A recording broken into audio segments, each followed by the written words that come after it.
Bismillahirrahmanirrahim.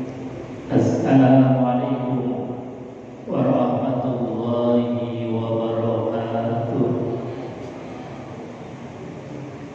Bismillah, innal hamdalillah nahmaduhu wa nasta'inuhu wa nastaghfiruh wa na'udzu billahi min shururi anfusina wa sayyiati a'malina.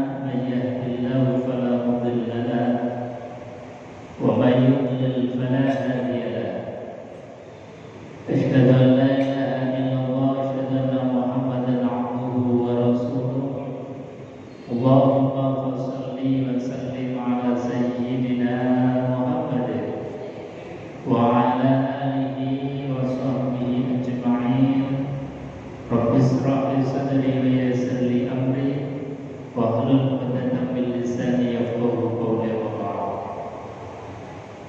قال الله تعالى في كتابه الكريم وهو أصدق القائلين أعوذ بالله السميع العليم من الشيطان الرجيم بسم الله الرحمن الرحيم يا أيها الذين آمنوا اتقوا الله حق تقاته ولا تموتن إلا وأنتم مسلمون صدق الله العظيم وصدق رسوله الكريم ونحن على ذلك من الشاهدين والحمد لله رب العالمين. Bapak Ibu hadirin jemaah salat maghrib yang dimuliakan Allah Subhanahu wa taala. Alhamdulillah pada malam hari ini kita hadir kembali bukan hanya untuk rukuk dan sujud melaksanakan ibadah salat maghrib berjamaah, tetapi kita juga hadir dalam rangka untuk general check up rohaniah kita. Kita hadirkan beliau baginda Rasulullah SAW untuk membedah hati kita, untuk mengobati rohaniah kita, sehingga kita diberikan oleh Allah qalbun salim, hati yang sehat, hati yang selamat. Amin Allahumma amin. Oleh karenanya mari kita awali dulu dengan bersolawat tibbil qulub. Mudah-mudahan betul-betul Kanjeng Nabi hadir sebagai dokter hati untuk kita dan sekaligus wadawaiha, obatnya hati. Mari kita bersama-sama bersolawat.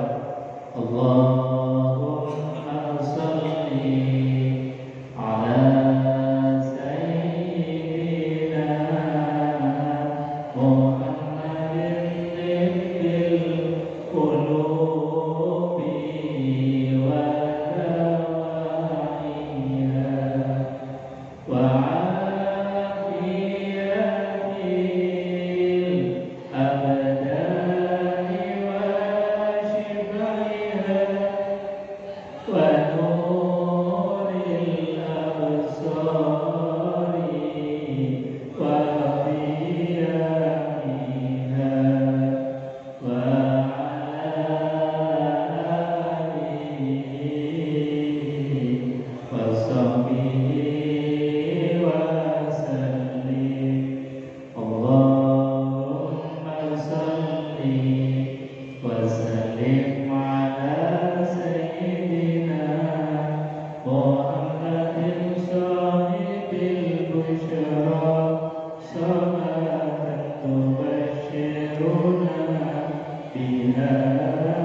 Kita lanjutkan kajian kitab Al-Hikam Al-Imam Atha'illah As-Sakandari di dalam kurikulum bab berikutnya mengajarkan kepada kita merasakan apa yang sudah kita amalkan, merasakan apa yang sudah kita kerjakan. Sebab kebaikan itu pasti ada bekasnya, keburukan juga pasti ada bekasnya. Min halawatil iman, termasuk bekasnya iman itu ada halawahnya, ada rasa manisnya.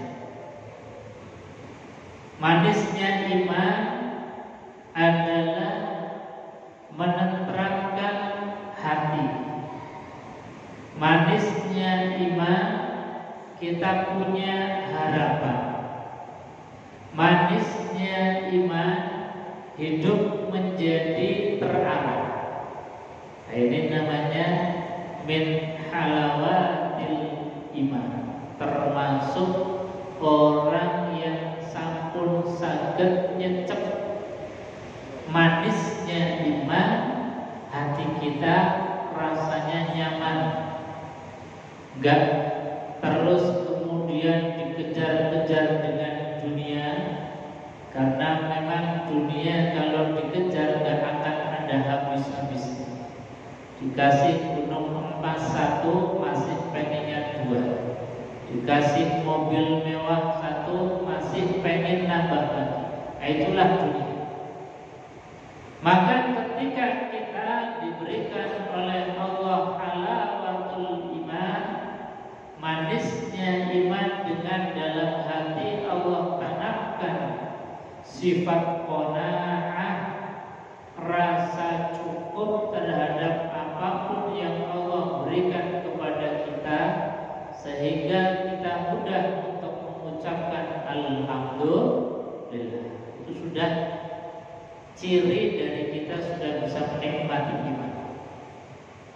Ciri orang yang bisa menikmati iman adalah lisannya mudah matur nuwun, mudah berterima kasih, mudah mengucapkan alhamdulillah.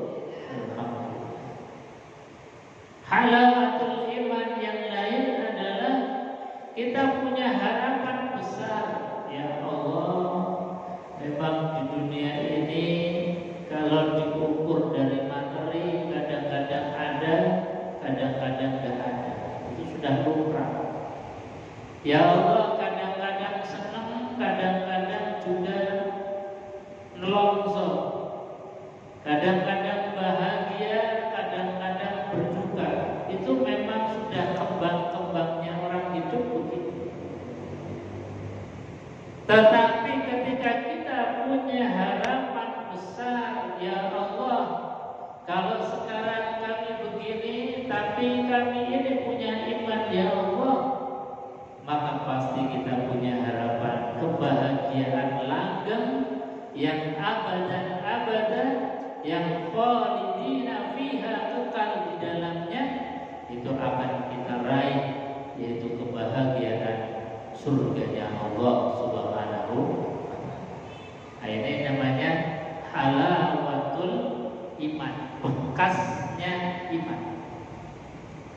Juga bekasnya ibadah kita.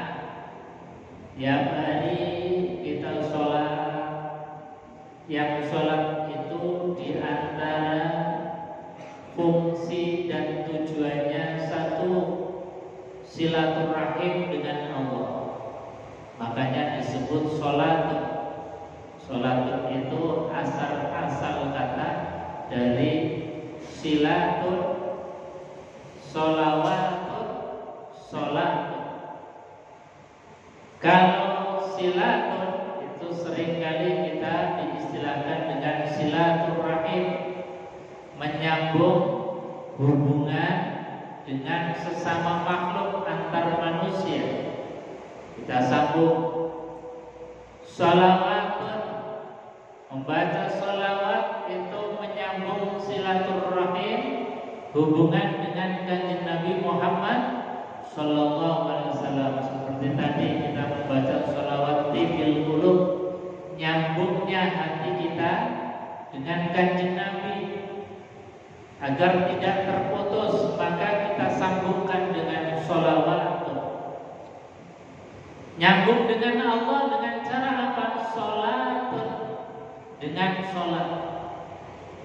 Maka ibadah yang kita lakukan tiap hari, baik itu di waktu siang maupun malam, yang wajib itu 5 waktu, dalam rangka tadi menyambung hubungan kita dengan Allah Subhanahu wa Ta'ala. Itu namanya bekas. Ada bekasnya kita, sehingga setelah kita berjumpa bersilaturahim dengan Allah, menyampaikan rasa terima kasih atas segala nikmat yang Allah berikan, rasanya kita nyaman. Karena apa? Karena antara nikmat yang diberikan kepada kita, kita sudah matur syukur, sudah terima kasih dengan rukuk dan sujud. Asarus salat, bekasnya salat juga disampaikan oleh Allah Subhanahu wa Ta'ala, innas salata tanha 'anil fahsya'i wal munkar. Di antara tujuannya Allah memerintahkan kita untuk salat agar kita ini di dalam kehidupan sehari-hari bisa nata diri, bisa memanage kehidupan kita, sehingga apa? Tanha 'anil fahsya wal munkar. Kita bisa meninggalkan perbuatan keji dan perbuatan munkar. Maka kalau kita tadi pagi dibangkitkan, dibangunkan kembali, dihidupkan oleh Allah, kemudian kita masih jadi orang baik, gak jadi orang nakal, gak jadi orang zalim, masih dengan tetangga baik, masih dengan teman baik, masih dengan keluarga baik-baik saja, itu artinya kita ini sudah mendapatkan halawatus sholat, manis madunya sholat. Kita jadi orang baik, kita jadi orang yang berguna, kita jadi orang yang senantiasa membahagiakan siapapun yang ada di sekeliling kita. Dan sekali lagi, itu adalah halawatus sholat, manis madunya sholat yang kita kerjakan. Sehingga dari mulai bangun tidur tadi sampai sekarang, ini hidup kita menjadi tertata. Kalau kita mencoba barangkali untuk mengaudit satu hari ini saja, mungkin kebaikan kita itu sudah surplus kebaikan, sudah surplus amal ibadah. Sehingga apa? Sehingga kita ini diberikan oleh Allah Subhanahu wa Ta'ala rasa farih, gembira, senang. Cirinya orang farih gampang ukurnya. Cirinya orang gembira itu gampang. Panjenengan kita sekalian dari rumah hadir di masjid untuk dengarkan pengajian, untuk sholat jamaah, untuk kumpul dengan orang banyak. Itu tanda bahwa kita sedang senang, tanda bahwa kita sedang bahagia, tanda bahwasanya kita ini lagi gembira. Sebab kalau kita ini hatinya ada problem, ada masalah, suntuk, mungkin dikejar-kejar debt collector misalnya, itu mau keluar saja rasanya gak berani, mau ketemu orang rasanya was-was. minus kebaikan. Jadi kalau orang lagi minus kebaikan, cirinya gampang. Mau ketemu orang itu rasanya males, aras-aras. Tapi barokahnya kita alhamdulillah saat ini ditakdir surplus kebaikan, ngaji ya rasanya ringan, sholat ya rasanya enteng, kita kumpul dengan orang juga rasanya nggak ada problem, nggak ada masalah, senang-senang saja, happy-happy saja. Maka sekali lagi ini adalah bagian dari min halawatis sholat, termasuk manis madunya sholat, sehingga kita hatinya terus menerus digembirakan, dibahagiakan oleh Allah Subhanahu wa Ta'ala. Hadirin Bapak dan Ibu jemaah yang dimuliakan Allah, maka Al-Imam Athaillah As-Sakandari memberikan satu kurikulum. Beliau mengatakan, man wajada samarota amali ajilan fahuwa dalilun ala wujudil qabuli ajilan. Ini luar biasa analisis beliau terhadap perilaku kita, terhadap ibadah kita. Ini menjadi barometer kita mengukur ibadah kita sukses atau tidak, ibadah kita diterima oleh Allah atau tidak. Ini kita bisa mengukur sebagaimana yang disampaikan oleh Al-Imam Athaillah. Beliau mengatakan, man barang siapa wajada samarata amali, yang dapat merasakan samarata amali, buahnya amal. Jadi barang siapa yang bisa merasakan buahnya amal, ajilan, yang disegerakan di dunia ini, fahuwa dalilun, maka itu sebagai tanda ala wujudil qabul, atas wujudnya diterimanya amal ibadah kita. Maka kita harus optimis, kita harus husnuzon kepada Allah bahwa sholat yang tadi kita kerjakan, alhamdulillah ya Allah, pasti diterima oleh Allah. Buktinya apa? Habis sholat rasanya senang, habis sholat rasanya gembira, maklum, tidak ada beban. Rasanya kemudian senang kumpul-kumpul dengan orang, senang ngaji, senang ibadah yang lain, bahkan nunggu ibadah yang belum datang. Nah, ini cirinya orang yang ibadahnya tadi itu diterima oleh Allah. Karena apa? Karena kita itu memang diajarkan oleh Kanjeng Nabi Muhammad SAW adalah orang yang hanya nunggu dari kebaikan satu kepada kebaikan yang lain. Ya Allah, saya sudah melakukan kebaikan ini, kira-kira nanti aku akan melakukan kebaikan apa ya? Ya Allah, saya sudah sholat maghrib, saya akan menunggu sholat isya, akan berjumpa dengan Allah di sholat isya nanti. Setelah sholat isya, ya Allah, meskipun aku terjeda dengan tidur, maka ya Allah bangunkanlah nanti untuk aku bisa berjumpa dengan Allah di waktu sholat subuh. Terus menerus begitu. Jadi menunggu dari satu kebaikan untuk melakukan kebaikan berikutnya. Karenanya Allah perintahkan di dalam Al-Quran, "Fa'iza faragta faqsur." Ketika kalian telah melakukan, mengerjakan satu ibadah tertentu, maka faqsur, pikirkanlah untuk melakukan persiapan ibadah berikutnya. Jangan merasa kemudian berbangga dengan satu ibadah, kemudian merasa saya sudah melaksanakan ibadah ini kemudian happy tanpa merencanakan untuk ibadah berikutnya.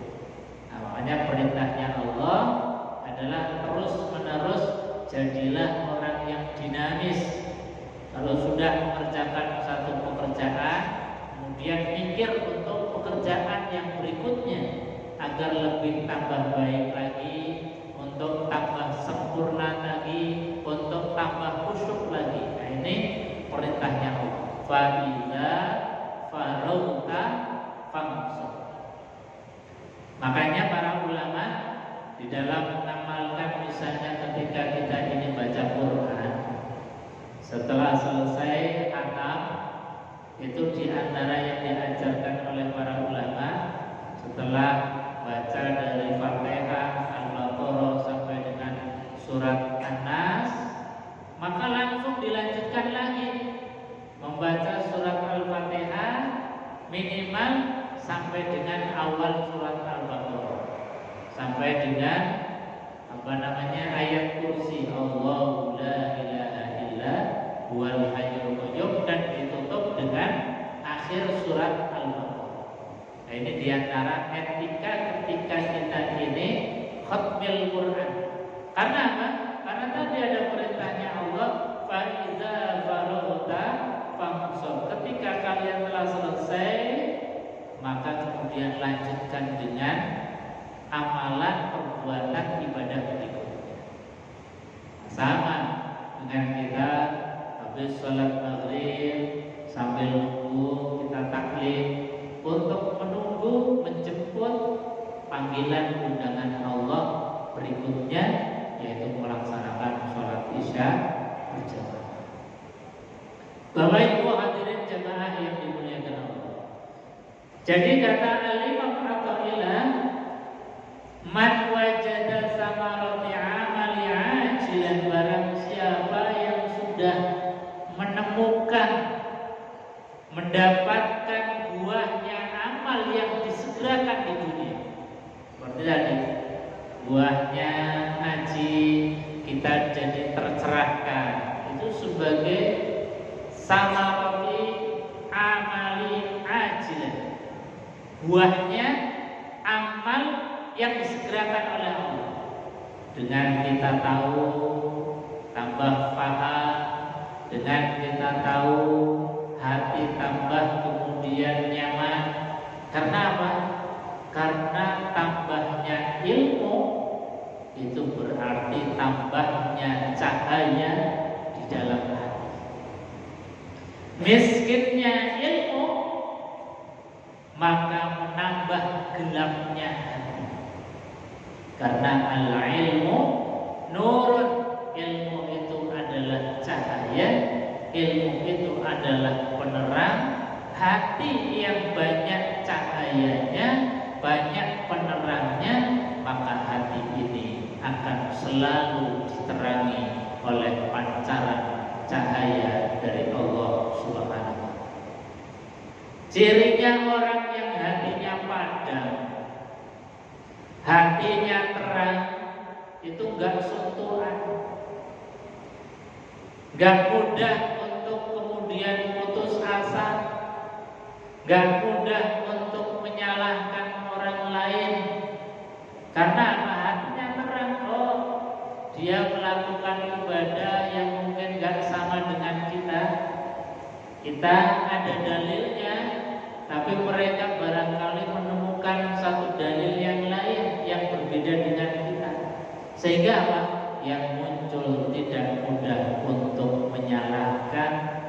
Karena apa? Karena wasi'atul ilm, luasnya ilmu, terangnya hati di dalam dada kita. Sehingga kita ini gak kagetan, gak mudah menyalahkan, gak mudah memvonis orang. Kenapa? Karena memang hatinya terang, hatinya tercerahkan oleh Allah Subhanahu wa ta'ala. Tapi kalau orang itu sempit hati, sudah sempit gelap hati, ini rasanya pinter-pinter diri. Kalau ada orang misalnya ibadah nggak seperti yang dia lakukan, kemudian yang cepat nyalahin orang, susah, berat model seperti ini. Tapi kalau orang ini wasi'atul ilm, terang hatinya, itu rasanya kemudian dunia ini penuh dengan rahmat, penuh dengan cinta kasih, penuh dengan berkahnya Allah Subhanahu wa ta'ala. Karena Quran itu sangat luas, pemahaman Islam juga sangat luas. Makanya Abdullah bin Daras itu menggambarkan betapa luasnya Al-Quran, cakrawalanya itu diibaratkan seperti liontin berlian. Yang berlian itu punya sudut pandang yang sangat banyak. Jadi kalau kita punya berlian yang punya banyak sisi, itu kan kita melihat dari sisi manapun indah. Ketika ada orang melihat dari sebelah sana, maka melihat leontin, melihat permata, ini yang indah dari sebelah sana. Kita yang melihat dari sudut pandang sini ya indah. Nah itulah Al-Quran. Orang yang melihat Quran dari segi lughah, pembahasan, itu juga indah. Bahkan rima ataupun sajak-sajak di dalam Al-Quran itu sangat-sangat indah. Misalnya surat yang gampang, Qul huwallahu ahad, akhirannya dan Allahus samad, akhirannya man. Lam yalid wa lam yulad, akhirannya lam, wa lam yakul lahu kufuwan ahad. Itu orang kalau mempelajari dari segi kebahasaan saja, itu sudah menemukan keindahannya Quran. Betul belum kalau kemudian melihat dari sudut pandang yang lain, belum melihat Quran dari angle yang lain, dilihat dari konten isinya, luar biasa.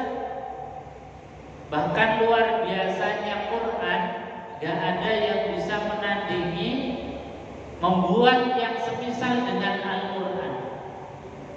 Bahkan sejak Quran itu turun sampai dengan sekarang, sampai dengan nanti akhir zaman, tantangan Quran terhadap orang yang gak percaya terhadap Al-Quran, tantangan Al-Quran terhadap orang yang mengatakan bahwa Quran ini karangannya Muhammad, karangannya atau buatannya Muhammad. Kalau gak percaya, kata Allah Subhanahu wa ta'ala, wa in kuntum fi raibin mimma nazzalna ala abdina fa'tu bi suratin min mislihi. Kalau kamu orang-orang kafir gak percaya terhadap apa yang aku turunkan kepada hambaku yaitu Muhammad, fa'tu bi suratin min mislihi, silahkan buat satu surat yang semisal dengan Al-Quran. Sejak Quran diturunkan ini sudah ditantang orang-orang kafir, tapi gak ada yang bisa membuat yang semisal dengan Al-Quran. Ini gambaran bahwasanya Quran itu al-mu'jizul munazzal, mukjizat yang diturunkan Allah kepada beliau baginda Rasulullah sallallahu alaihi wasallam. Makanya Bapak Ibu kalau pengen lihat mukjizat, bacalah Al-Quran. Kalau pengen lihat mukjizat, pelajarilah Al-Quran. Itu luar biasa.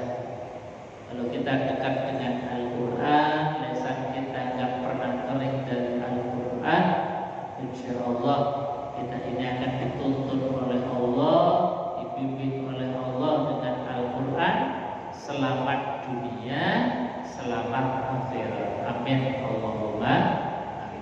Nah itu bagian daripada min halawatis sholat wa min halawatil ilm, termasuk manis madunya sholat, termasuk manis madunya ilmu adalah kita diberikan hati yang tercerahkan, hati yang gak mudah untuk menyalahkan orang lain.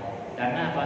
Karena kita hatinya terang, hatinya itu senantiasa luas.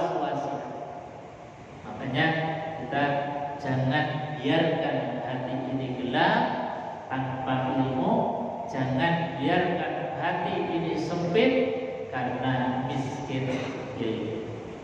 Oleh karenanya alhamdulillah kita sekalian dimudahkan terus oleh Allah Subhanahu wa taala untuk belajar, untuk ngaji, untuk mempelajari ayat-ayatnya Allah Subhanahu wa taala.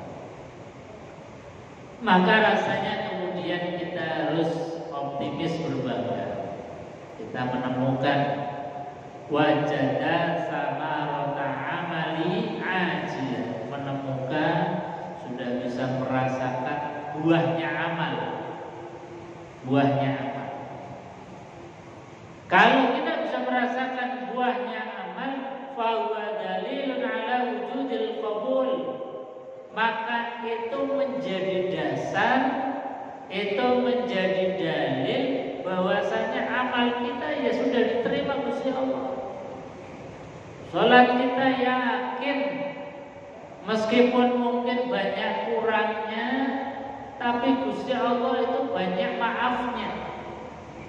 Salat kita ini kalau ukurannya ideal kayak Kanjeng Nabi itu kan janjane yo atuh. Kalau kita ukurannya syarat dan rukun itu sesuai dengan apa yang diajarkan oleh para ulama, rasanya jauh dari syaratnya.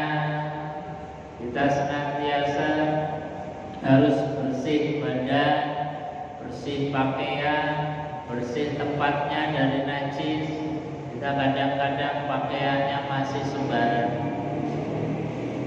Kadang-kadang kita satrul auratnya kurang, menutup auratnya kurang. Adab etikanya berjumpa dengan zat yang maha juga kurang. Kenapa? Kalau ukurannya apa yang dicontohkan oleh Kanjeng Nabi, itu Kanjeng Nabi mengajarkan kepada kita bahwasanya kita masuk masjid saja itu dengan libas pakaian yang bagus, pakaian yang baik, ya minimal kita menampakkan tahadus binikmah sebagai bentuk menceritakan, menampakkan rasa nikmat kepada zat yang memberi nikmat. Insya Allah akan sampun maringi kita pakaian yang banyak, pakaian yang bagus-bagus. Kok kita hadir kepada Allah dengan pakaian yang seadanya, itu kan rasanya kurang bersyukur.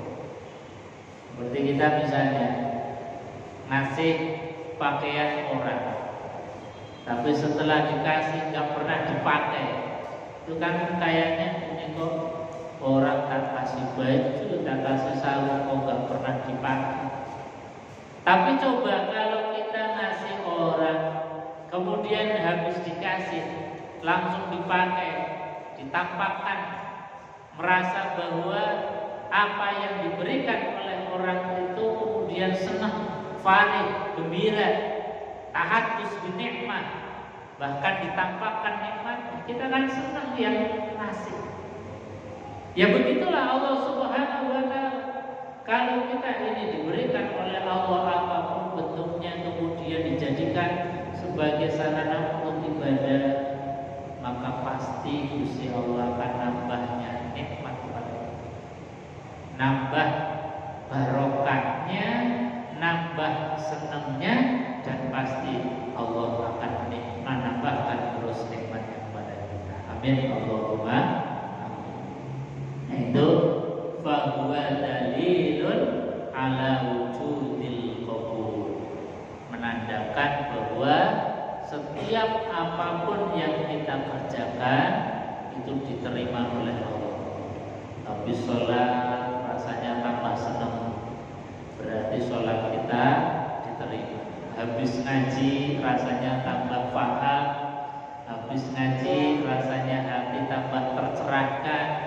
pikiran tercerahkan, menjadi makhluk, menjadi orang yang kemudian ya Allah, kok ternyata ilmu saya itu sangat sedikit. Ini samaratul ilm, buahnya ilmu itu menjadikan kita habis ngaji merasa bukan tambah pinter, tapi justru malah semakin tambah merasa tambah bodoh, merasa tambah kurang. Itu buahnya ilmu. Karena apa? Ilmunya Allah kalau kita kaji, masya Allah, gak ada habis-habisnya. Bahkan kata Kanjeng Nabi Muhammad SAW, ilmunya kita yang sudah kita tahu dibandingkan dengan ilmunya Allah, itu bagaikan kita menaruh satu jari di lautan, kemudian jari itu diangkat dan ada tetesan di ujung jari kita. Itulah gambaran ilmu kita dibandingkan dengan ilmunya Allah. Ilmunya yang kita dapat itu hanya satu tetes, tapi ilmunya Allah luar biasa di lautan yang tidak terhingga. Tapi kadang-kadang kita dikasih satu tetes itu aja sudah merasa pinter, kemudian bukan hanya pinter tapi keminter. Nah, ini yang harus kita jaga. Jadi min samaratil ilm, min halawatil ilm, termasuk buahnya ilmu dan manis madunya ilmu adalah ketika kita habis belajar, bukannya tambah merasa pinter, tetapi justru malah kita merasakan ya Allah bodohnya kita, ya Allah kurangnya ilmu kita, sehingga apa yang ada itu hanya pengen terus nambah dan pengen terus nambah. Rasanya kurang, begitu bodoh dan miskinnya ilmu, sehingga kita rasanya terus menerus kita senang di dalam menghadiri majelis-majelis ilmu, majelis-majelis taklim seperti malam hari ini. Nah, itu bagian daripada samarati amal ajilan, buahnya amal yang disegerakan oleh Allah. Apalagi nanti buahnya amal di akhirat nanti luar biasa, tanpa bisa kita bayangkan. Wah, buahnya amal yang disegerakan oleh Allah saja nikmatnya sudah luar biasa. Nikmatnya sudah kita nggak bayangkan. Andai kata kita nggak ketemu sholat, andai kata kita nggak ngaji, andai kata nggak belajar, rasanya hati kita itu sempitnya luar biasa. Tapi barokahnya kita berilmu, barokahnya kita rukuk dan sujud, kemudian kita diberikan oleh Allah gembira. Nah, ini yang ajilan, yang disegerakan oleh Allah. Maka ada harapan yang lebih besar, yaitu apa? Pahalanya yang Allah tunda nanti di akhirat, yang Allah pahalanya simpan nanti di akhirat, begitu besarnya. Nah, ini namanya harapan. Allah titipkan, Allah berikan harapan yang panjang, harapan yang menenteramkan hati, sehingga ketika kita ini ya Allah, yang ajilan saja kita sudah nikmatnya luar biasa, pasti nanti di akhirat kita juga akan nikmat, bahkan lebih nikmat dibandingkan dengan nikmatnya dunia. Ini namanya harapan yang Allah tanamkan, Allah titipkan di dalam hati sanubari kita, sehingga rasanya tidak perlu bersedih hati, tidak perlu takut. Andai kata suatu saat nanti maut menjemput, tidak perlu untuk kita khawatir, tidak perlu untuk ditakutkan, manakala suatu saat nanti malaikat Israil itu kemudian memanggil kita, menjemput kita, pasti kita akan dijemput dalam keadaan husnul khotimah. Nah, ini harapan besar. Sehingga nggak usah ada rasa takut, guys. Hidup, ya alhamdulillah Allah hidupkan. Suatu saat nanti diwafatkan oleh Allah, ya alhamdulillah memang jatahnya sudah habis. Jadi cirinya walinya Allah. Ini yang harus menjadi cita-cita kita. Walinya Allah Subhanahu wa taala itu cirinya adalah la khaufun 'alaihim wa la hum yahzanun. La khaufun, tidak ada rasa takut, enggak gentar. Urip yang enggak gentar, hidup enggak gentar dengan problematika hidup apapun. Diwafatkan, mati juga enggak gentar, enggak takut. Wong hidup juga yang mengelola Allah, kita enggak tahu ujung-ujung kita kemudian dilahirkan oleh Allah. Kita dulu berada di alam rahim, enggak tahu caranya makan, juga Allah ngasih fasilitas dan makannya enggak kurang-kurang.